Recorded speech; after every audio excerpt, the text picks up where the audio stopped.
자, 이 시간에는 우리 주시는 하나님의 말씀을 함께 보겠습니다. 로마서 5장 제 5절부터 8절까지 말씀입니다. 로마서 5장 5절부터 8절까지. 우리 화면을 보시면서 합독을 하겠습니다. 로마서 5장 5절부터 8절입니다. 시작.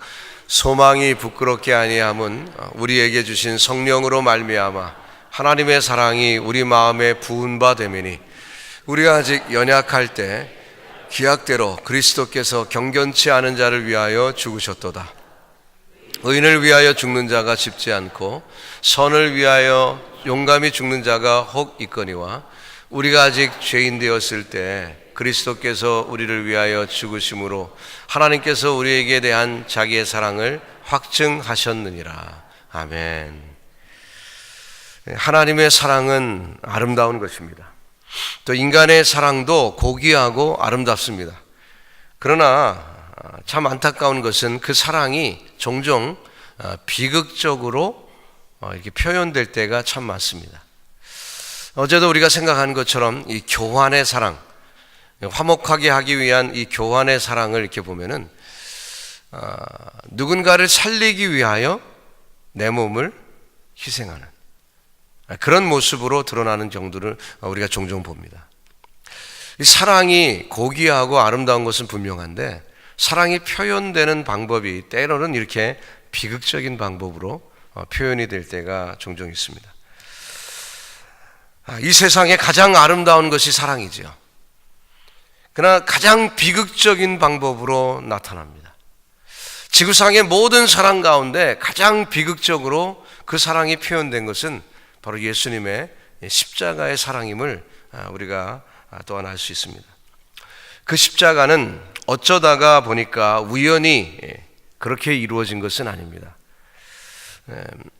어제도 살펴봤지만 한 사람이 누군가를 위하여 대신 죽을 수 있다는 얘기는 그게 열차 사고, 폭발 순간, 이렇게 볼 때 그냥 삽시간에 일촉즉발 정말 삽시간에 되어진 일 같이 보이지만 그러나 그 당사자가요 그렇게 되기까지는 수많은 세월 동안 사랑을 실천하고 희생의 정신을 키우고 또 그렇게 살아간 아름다운 모습들이 있었기 때문에 그런 결과가 온 거지, 우발적으로 그냥 함부로 아무렇게나 살던 사람이 갑자기 남을 위하여 살신성인 그런 일은 없습니다. 즉 예수님께서도 이 땅에 오셔서 저와 여러분을 위하여 십자가를 지시고 희생하신 일은 어쩌다 보니까 유대인들이 그를 반대해서 할 수 없이 십자가를 지신 게 아니라 하나님 아버지께서는 그 사랑, 그 엄청난 사랑을 우리에게 주시기 위하여 모든 것을 예비하시고 준비하셨다는 거죠. 그래서 그 십자가는 저와 여러분을 위한 하나님의 사랑의 그 극치의 표현인 것입니다. 오늘 그 사랑을 세 가지로 나누어서 본문을 중심으로 생각을 해보려고 하는데요. 그 하나님의 사랑은, 그 십자가의 사랑은 가치 없는 대상을 조건 없이 사랑한 그 조건 없는, 즉 무조건적인 사랑이었다는 것입니다. 우리 한번 따라해 볼까요? 무조건적인 사랑. 조건이 없는 unconditional love죠. 대부분의 인간의 사랑은 조건적입니다. 제가 그 결혼식을 앞둔 형제자매들을 놓고 프리메리탈 카운슬링을 많이 하거든요. 자, 그러면 이제 혼전에 이 청년들이 준비가 됐나 이런저런 상담을 통해서 준비를 이제 도와주는데 이렇게 물어봅니다. 형제는 이 자매를 만나서 이제 결혼을 결심했는데, 혹은 자매는 이 형제를 만나서 결혼을 결심했는데 왜 하필이면 이 자매 혹은 이 형제하고 결혼하려고 합니까?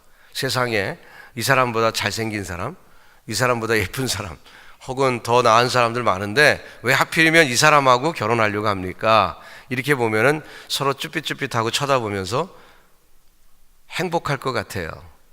이 사람을 만나면 내가 행복할 것 같아요. 그런 얘기 많이 해요. 그러면 제가 따끔하게 얘기하죠. 상당히 이기적이네요.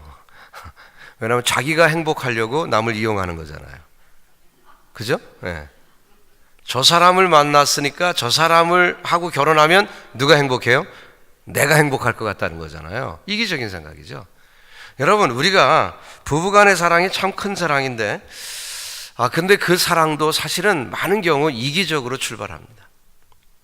이기심에서 이 사람 때문에 내가 행복할 것 같다, 저 사람 때문에 내가 행복할 것 같다, 그런 마음으로 시작을 해요. 그러나 이제 사랑을 더 쌓고 쌓다 보면 희생도 생기고 뭐 그러는 거지만, 결국 인간의 사랑이라는 것이요, 참 조건적인 경우가 너무나 많다는 거예요. 결혼 서약을 할 때는 가난하거나 부하거나 병들거나 건강하거나 언제나 사랑하겠다고 이렇게 말은 하지만, 우리가 통계를 봤죠. 9/11 때 또 그랬고요. 또 한국에서는 그 IMF 때 보면은 물질 때문에 또 환경의 어려움 때문에 이 미국도 그렇고 한국도 그렇고요, 이혼율이 그때 더 올라가더라고요. 그러니까 이 조건이라는 걸 우리가 무시 못합니다. 대부분은 조건적인 사랑이에요. 그러나 십자가의 사랑, 우리 예수님의 사랑은 그야말로 unconditional, 조건이 없는 그런 사랑입니다. 그 대상의 미와 그 대상의 가치와 그 대상의 됨됨이나 뭐 이런 것에 따른 반응이 아니었습니다. 오늘 성경은 분명히 얘기하고 있습니다. 우리가 아직 연약할 때, 5장 6절에 보니까 우리가 아직 연약할 때 기약대로 그리스도께서 경건치 않은 자를 위하여 죽으셨도다. 8절에 보니까 우리가 아직 죄인 되었을 때 그리스도께서 우리를 위하여 죽으셨다, 이렇게 말씀합니다. 즉 우리가 잘나서 하나님의 엄청난 창조와 섭리에 좋은 리스폰스를 했기 때문에 하나님이 우리를 기특하게 여겨서 우리를 사랑하신 것이 아니라, 우리가 아직 죄인 되었을 때, 우리가 아직 연약했을 때 주님은 우리를 사랑하신 것입니다. 어떤 컨디션이나 우리가 하나님께 조건적으로 반응했기 때문이 아니라, 주님은 무조건적으로 정말 주님을 괴롭히고 주님의 마음을 아프게 하는 그 순간에 주님은 우리를 사랑하셨다는 거예요.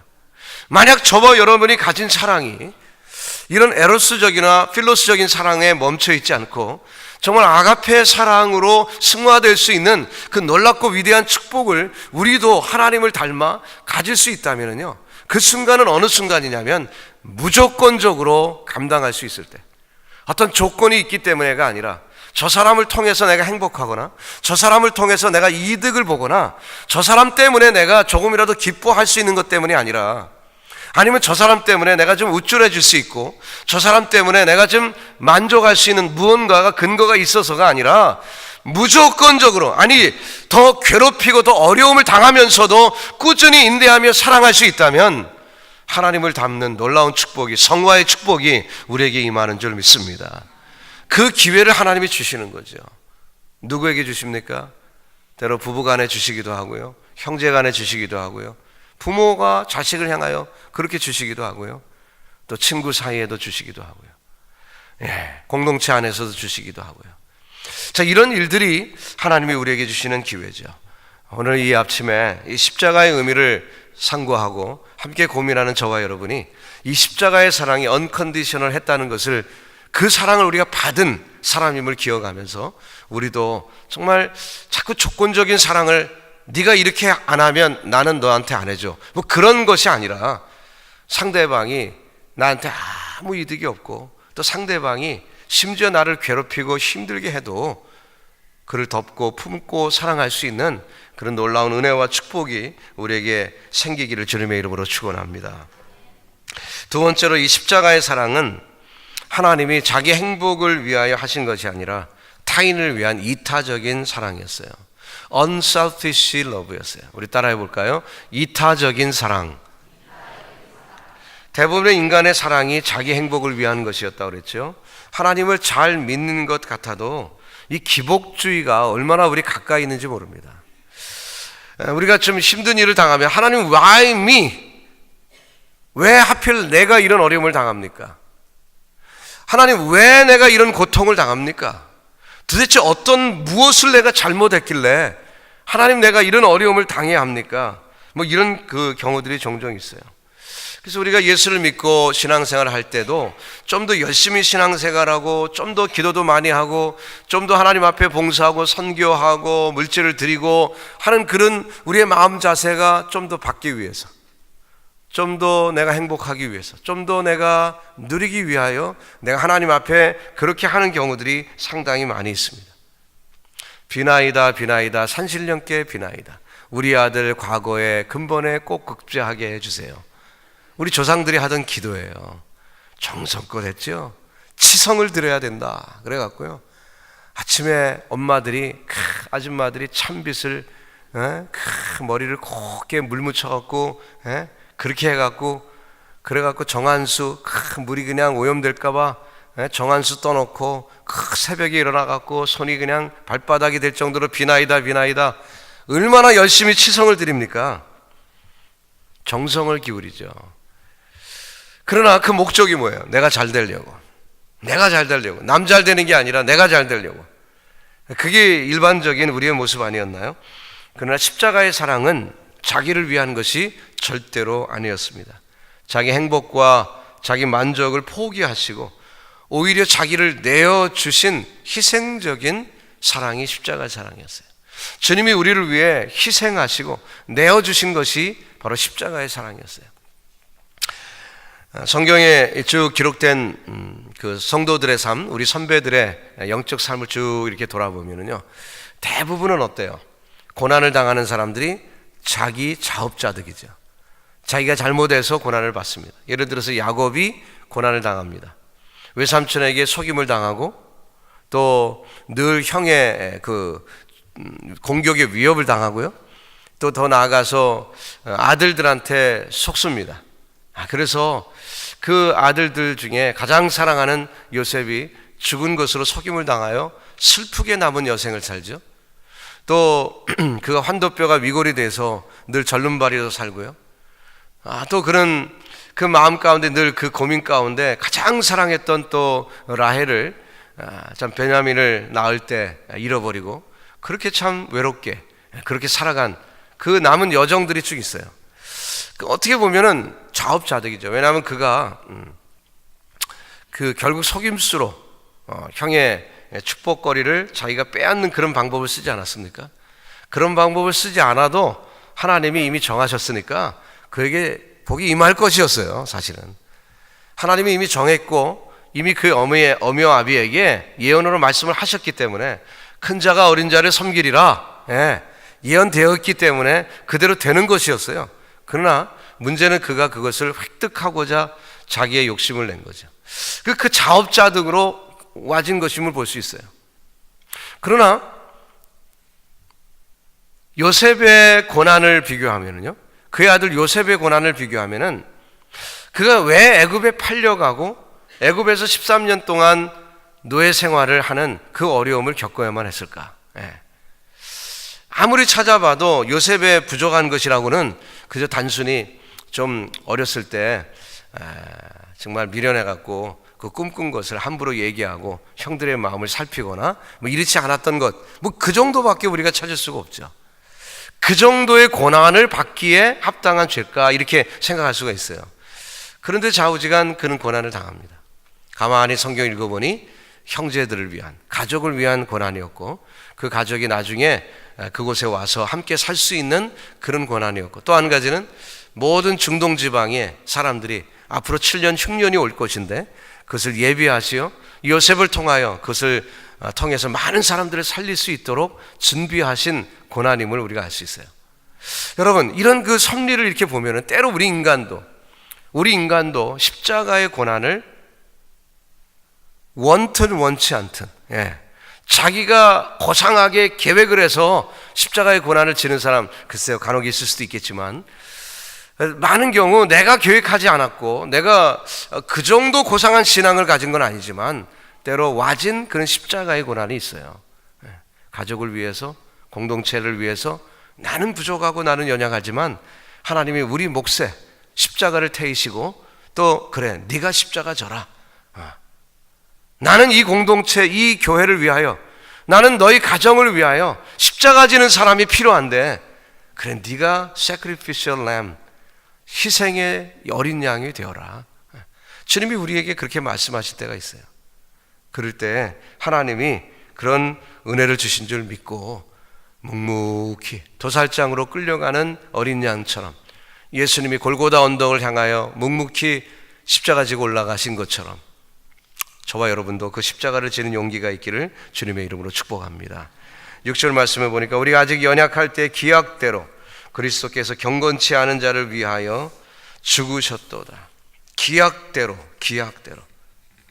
8절에도 그리스도께서 우리를 위하여 죽으심으로. 십자가에 나타난 하나님의 사랑은 자기가 얻는 사랑이 아니라 이타적인 사랑, 자기를 위한 것이 아니라 자기를 버리는 역설적인 사랑이었어요. 여러분과 저에게도 혹시 작은 공동체인 가정에 여러분이 십자가를 질 희생 제물이라면, 만약에 하나님이 저와 여러분에게 그렇게 말씀하신다면 묵묵히 지고 가세요. 그거 컴플레인 해봐야 소용없습니다. 왜 나를 이 우물에 가뒀습니까? 왜 내가 감옥에 갇혀야 됩니까? 아무리 소리쳐봐야 소용없어요. 왜 내가 잘못도 없는데 이렇게 어려움을 당해야 됩니까? 소리쳐봐야 소용없어요. 하나님이 이미 여러분에게 십자가 지는 사람으로 택하신 거예요. 그럼 그냥 십자가 지는 거죠, 뭐. 여러분, 우리 공동체 안에도 우리 교회라는, 퀸스 한인교회라는 이 공동체가 운영되고 이 공동체를 하나님이 이끄시기 위해서는 반드시 십자가가 필요하고요, 어린 양이 필요합니다. 전 인류를 위해서도 십자가와 어린 양이 필요했듯이 우리 교회를 위해서도 십자가와 희생양이 필요해요. 누굴까요? 만약 하나님이 너야 말씀하시면은 그냥 지는 거예요. 그냥 지는 거예요. 불쾌하고 기분 나쁘고 왜 나만 고생하나? 왜 나를 이렇게 괴롭게 하지? 그럴 필요 없어요. 그냥 지고 가면 돼요. 그저 우리의 기도 제목은 하나님 십자가 질 수 있는 능력을 주시옵소서. 그 기도죠.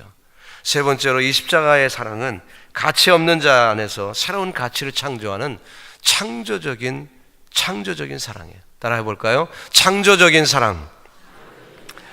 대부분의 인간의 사랑은 자기 성취적인 사랑이죠. 그것이 권력의 쟁취일 수도 있고 사업의 성공일 수도 있습니다. 그리고 어떤 그 고상한 성취를 이루기 위한 것일 수도 있어요. 어떤 대상을 소유함으로 누리는 그런 성취도 있습니다. 그러나 십자가의 사랑은 자기 성취적인 사랑이 아닙니다. 정말 가치 없는 대상을 가치 있도록 만들어주는 가치 창조의 사랑이었어요. 경건치 못한 사람을 경건한 사람으로 만드는, 불의한 사람을 의로운 사람으로 만드는, 죄인을 의인으로 만드는 그런 창조적인 사랑이었어요.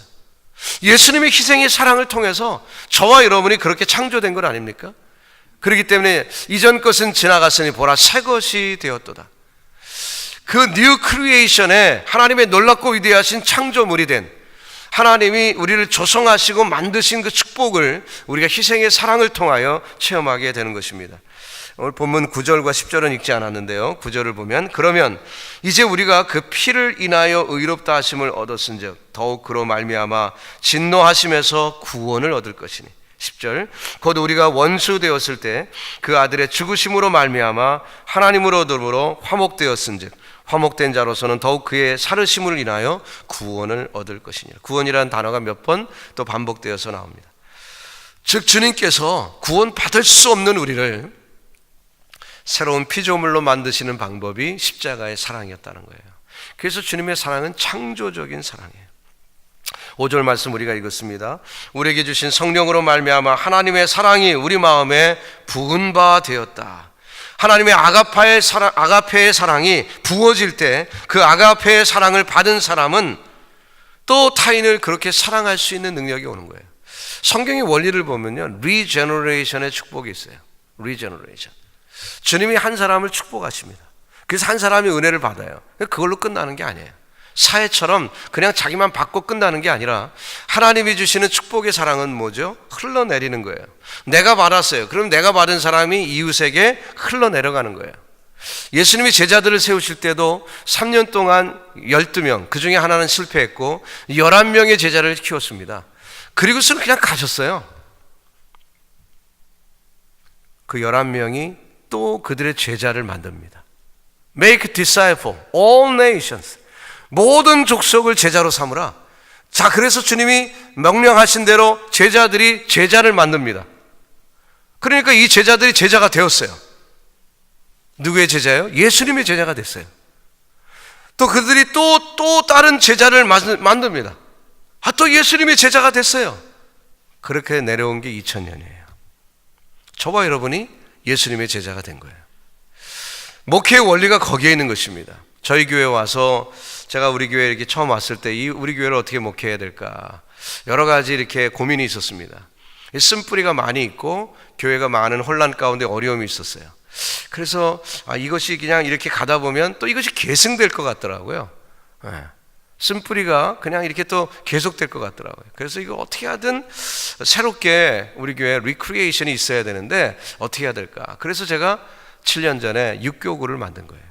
육교구를 만들어서 미안하지만 1, 2, 3, 4 교구의 영향을 안 받고 젊은이들이 육교구가 따로 독립돼서 그 육교구가 새로운 뿌리를 내리도록 그렇게 준비를 한 거예요.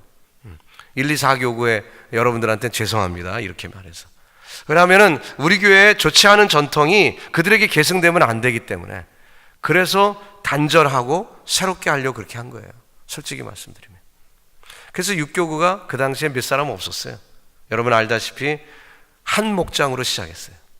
육교구가 한 목장, 7년 전에 한 목장으로 시작했어요. 그 목원들을 데리고 제가 이런 얘기를 했습니다. 예수님의 역사는 무엇이냐? 리제너레이션의 역사다. 그렇다면 지금 너희들이 지금 목원으로 있지만 나중에는 다 목자가 돼야 된다. 그 사명을 가지고 지금 목원이 되라. 그냥 목원으로서 목자가 공급하는 것만 받아먹고 끝나는 게 아니라 너희들이 목자가 되어야 된다. 그 사명을 줬어요. 비전을 제시했죠. 지금 이제 7년이 됐는데요. 그 목원들이 100% 지금 다 목자가 됐습니다. 이건 굉장한 일이에요. 예수님의 사역이 우리 교회에서 반복이 된 거예요. 그리고요, 그 7명, 그 첫 목장, 그 첫 목장이 지금 한 개가 이번 달에 11번째 목장이 나옵니다.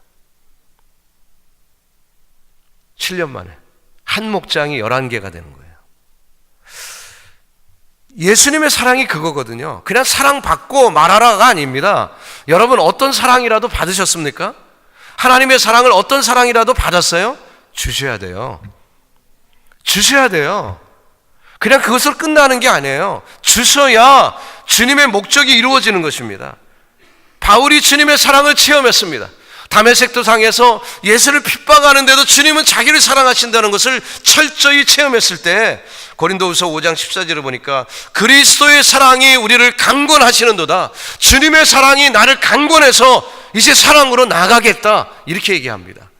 그렇죠. 사랑하는 성도 여러분, 오늘 이 아침에 여러분과 제가 좀 챌린지가 있기를 바랍니다.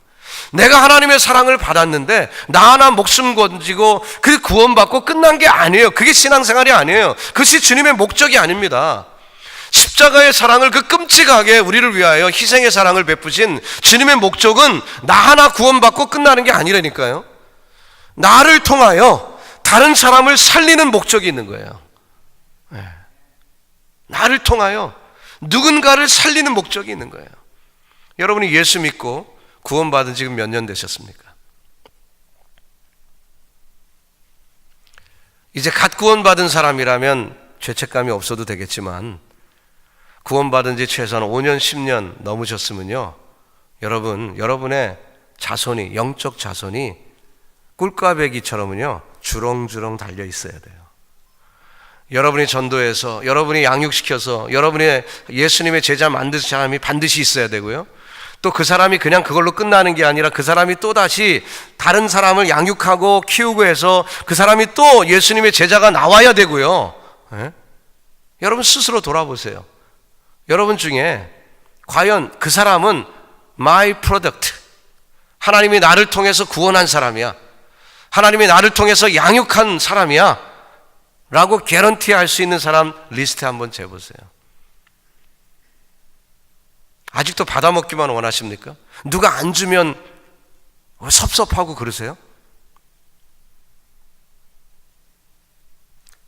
주님의 사랑을 받았으면 그 주님의 사랑이 강권해서 내가 나가서 사랑을 베풀고 또 그래서 제자 삼는 그 일에 동참하는 역사가 있길 바랍니다. 이제 말씀을 마칩니다.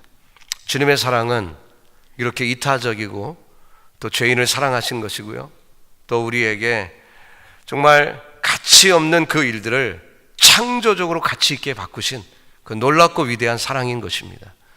우리가 신앙생활하는 이 삶 속에서 우리 교회는 제자 만드는 교회가 되기를 예수님의 이름으로 축복합니다.